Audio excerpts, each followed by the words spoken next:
Sleepy Classes के सारे subject मुझे पता चला था कि Sleepy Classes Sleepy classes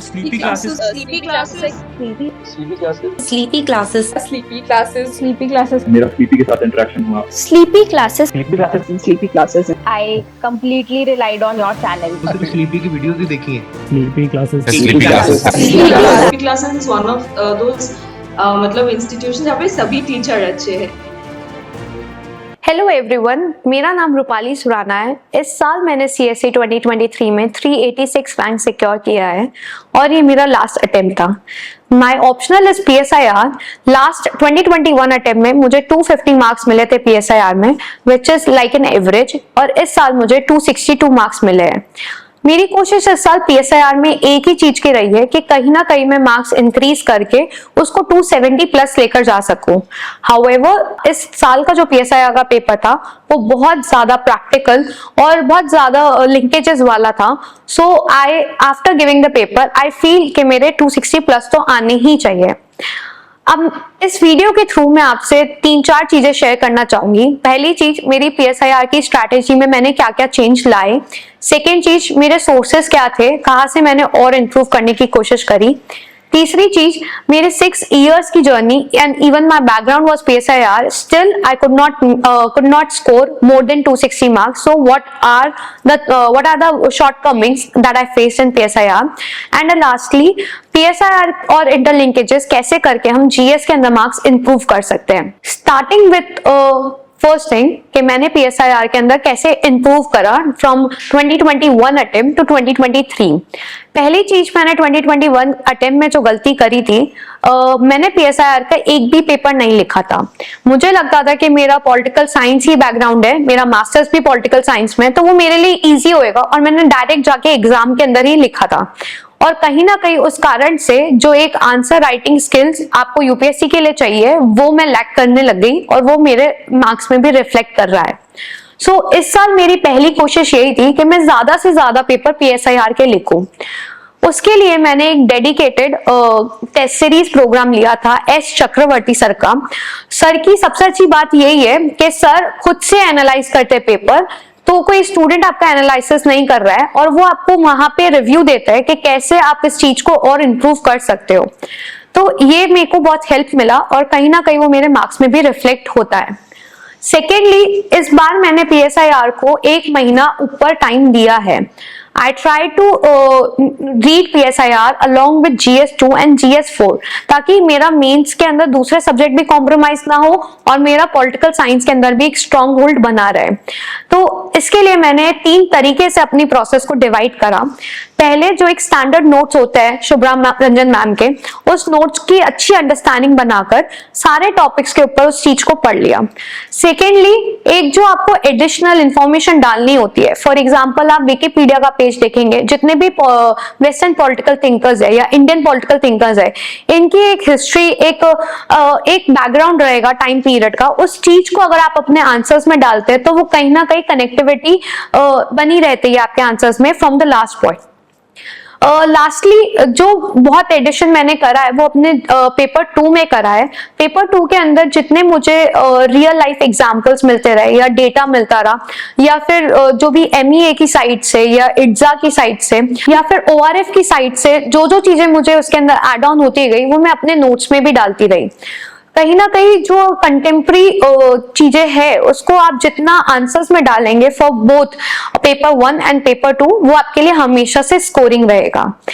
secondly, अब मैं आपके सामने इस सिलेबस वाइज डिवाइड करना चाहूंगी कि कैसे किस चीज को आप अप्रोच कर सकते हैं।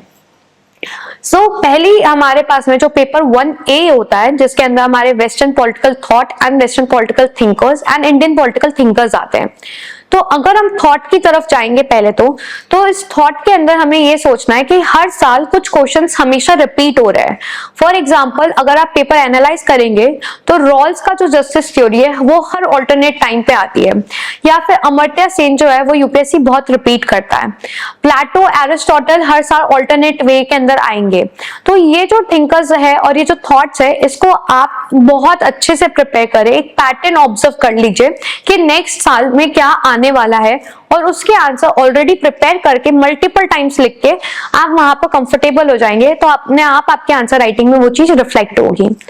दूसरी चीज जो हमारे वेस्टर्न पॉलिटिकल थिंकर्स होते हैं, इसके अंदर अगर आप ऑब्जर्व करेंगे तो शॉर्ट मार्क्स के जो क्वेश्चन होता है हमें 10 मार्क्स के क्वेश्चन 1A, उसके अंदर हमारे जनरली बहुत छोटे छोटे की कंसेप्ट के अंदर हैना आर्डेन की पावर या आपसे जॉन रॉल्स का जस्टिस पूछ लिया जाता है।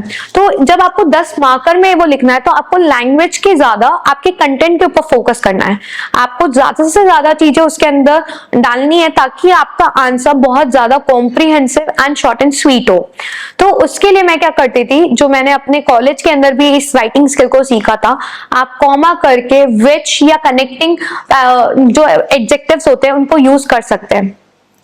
इससे आपके आंसर राइटिंग भी अच्छी रहती है, प्लस आप बहुत कम शब्दों में ज्यादा शब्द बोल सकते हैं। दूसरी चीज यहाँ पे ये इंपॉर्टेंट है, जब आप आंसर राइटिंग करते हैं तब आपको ये देखना है कि आप किस चीज में कंफर्टेबल है। आप क्या 15 मार्कर का आंसर करने में पहले कंफर्टेबल है या 10 मार्कर करने में पहले कंफर्टेबल है। तो आपका टाइम मैनेजमेंट बहुत ज्यादा इंपॉर्टेंट हो जाता है, क्योंकि 15 मार्कर जो क्वेश्चन होता है उसमें जनरली 2 कंसेप्ट का इंटरलिंकेज करा जाता है, तो उसमें आपको सोचना पड़ता है, एक थोड़ा सा फ्रेमवर्क बनाना पड़ता है। बट जो 10 मार्कर होता है वो सिर्फ एक आपके सिलेबस से उठा हुआ एक कंसेप्ट होता है जिसके ऊपर आपको लिखना होता है। तो इन माय ओपिनियन आपके पास में जो 15 मार्कर्स होते हैं उसके अंदर आप आराम से 30 सेकेंड्स का ब्रेक लीजिए, सोचिए उसको कैसे लिखेंगे और फिर उसके बाद में उसको लिखिए। जितना ज्यादा 15 मार्कर का प्रैक्टिस करेंगे उतना ज्यादा आपके लिए इजी हो जाएगा उस पेपर को अटेंड करना।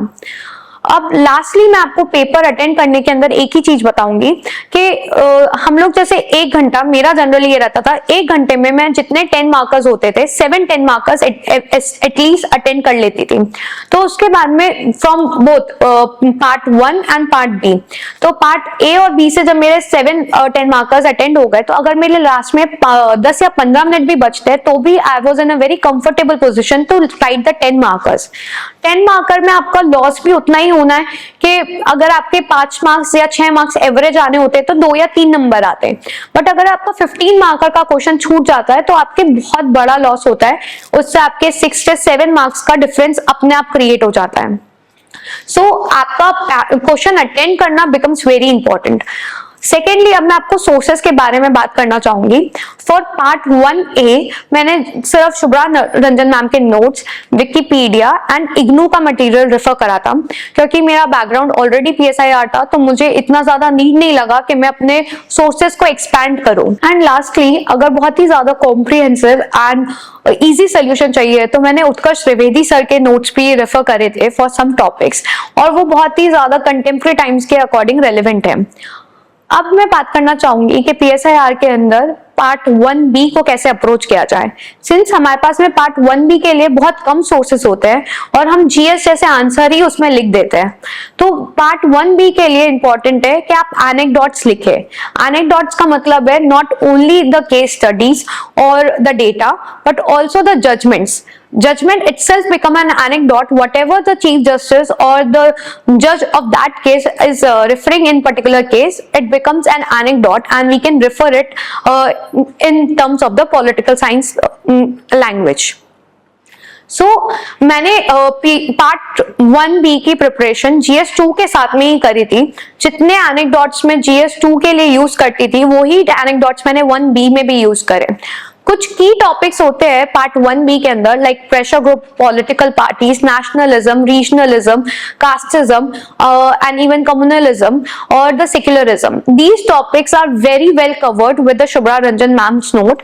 However, there are some topics like, for example, the changing trends of pressure groups, the changing trends of the political parties, the Marxist analysis of the political parties, or even the Marxist analysis of the national movement. So these topics required a very dedicated approach and we need to search more on the internet for these things. So इसके अंदर मैंने ChatGPT का भी use करा है। ChatGPT के अंदर अगर आप इस तरीके से लिखते हैं कि मुझे changing trends of political parties in India with the view of the political scientist. अगर आप ऐसे लिखेंगे तो they will give you a particular view जो कि already उन political scientist ने बताया है. For example, रजनी कोठारी की एक बुक है जो कि प्रेशर ग्रुप्स के बारे में बात करती है, पॉलिटिकल पार्टीज के बारे में बात करती है, तो उसका जस्ट आप वहां पर कोट कर सकते हैं. तो कहीं ना कहीं ये आपके आंसर्स को बहुत ही अच्छा और एक एज प्रोवाइड करेगा from the other peoples who are only writing the same notes. Sleepy Classes के सारे सब्जेक्ट. मुझे पता चला था कि Sleepy Classes Sleepy classes. Sleepy classes. Sleepy classes. Sleepy classes.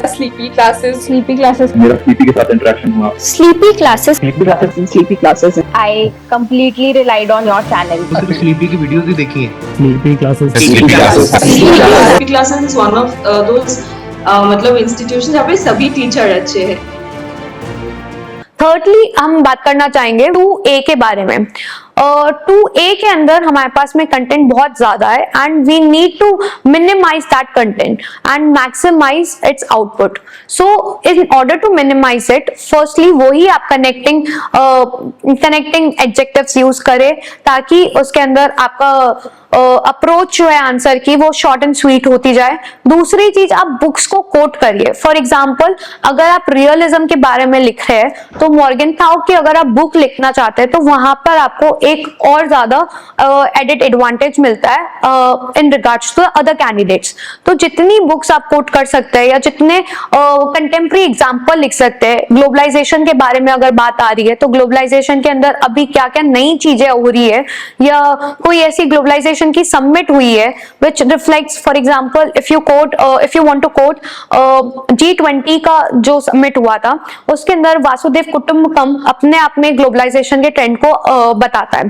तो अगर आप इसे कोट करेंगे तो वहां पे आपके आंसर के अंदर सब्सटेंटिव बढ़ेगा ही बढ़ेगा. तीसरी चीज आपके पार्ट 2B के अंदर जो इंपॉर्टेंट है वो है आपके इंटरनेशनल रिलेशंस. तो जब हम इंटरनेशनल रिलेशंस की बात करते हैं तो जो MEA जो वर्ड्स यूज करते हैं उसी वर्ड्स को यूज करिए. फॉर एग्जाम्पल, अगर आप चाइना लिखना चाहते हैं तो बीजिंग जैसे MEA के डॉक्यूमेंट्स में यूज होता है, आप उसी तरीके से बीजिंग लिखिए, इंडिया को न्यू दिल्ली लिखिए, आप US को वॉशिंगटन लिखिए. तो इससे अप्रोच में पता चलता है कि आपकी जो लैंग्वेज है वो एक डिप्लोमेट की लैंग्वेज के बराबर है और आप उसे एक PSIR स्टूडेंट की तरह अप्रोच कर रहे हैं रादर देन अ GS स्टूडेंट. तो उसके अंदर भी आपके मल्टीपल डायमेंशंस खुलने चाहिए. फॉर एग्जाम्पल 2B के अंदर अगर आपसे कोई रिलेशन पूछा जाता है इंडिया अफ्रीका का तो उसको आप political, economical, scientific, defence and even international scenario से भी कंपेयर कर सकते हैं. तो इसके अंदर आपके लिए इंपॉर्टेंट है कि आप मैप बना सकते हैं. उस पेपर के अंदर मैंने बहुत मैप बनाए, पहले पेपर में भी बनाए, अभी भी बनाए हैं और मैप बनाने से आई थिंक कि मेरा प्रेजेंटेशन और मेरी अंडरस्टैंडिंग और भी अच्छी डेवलप हुई है. पूरे अगर मैं PSIR की बात करूं तो PSIR में सबसे ज्यादा इंपॉर्टेंट एक चीज यही है कि आप पेपर अटेंड कैसे करते हैं. आपके पेपर के अंदर लैंग्वेज बहुत ही ज्यादा लूसिड और कनेक्टिव होनी चाहिए. दूसरी चीज, आपके पेपर के अंदर कंटेंट अच्छा खासा होना चाहिए. अगर आपके पास कंटेंट की कमी है, आप वही वर्ड्स को बार बार अलग अलग पैराग्राफ में रिपीट कर रहे हैं तो एग्जामिनर को वो चीज पता चल जाती है. तो जितना चीज आपने पढ़ा है कोशिश करिए उसको हर जगह यूज करने की. और तीसरी बात यही है कि आप जितनी अपनी GS की नॉलेज भी PSIR में यूज करेंगे वो आपके आंसर्स को और ब्रॉड बनाता जाएगा. फॉर एग्जाम्पल GS 2 के अंदर जितने ज्यादा मेरे पास में एग्जाम्पल्स थे फॉर इलेक्शन रिलेटेड, इलेक्शन की कोई बेस्ट केस स्टडी रिलेटेड, तो वो मैं डेमोक्रेसी में भी यूज करती थी इन पार्ट 1A. तो आप अगर जस्टिस लिख रहे हैं और जस्टिस के अंदर आप एग्जाम्पल देना चाहते हैं लाइक LGBTQ मूवमेंट के बारे में बताना चाहते हैं तो वो भी आपके कहीं ना कहीं एक अच्छा स्कोरिंग पॉइंट हो जाता है. और कंक्लूजन जनरली मैं हमेशा एक वे फॉरवर्ड के वे में ही करती थी जिसके अंदर एक अच्छा आइडिया, एक अच्छी पॉजिटिव नोट होता था और उसी लाइंस के ऊपर जब मैं एंड करती थी अपना आंसर तो वो मेरे आंसर के अंदर एक ब्रॉड वे को रिफ्लेक्ट करता था. So I hope this may help you in your journey and all the best for the coming examination.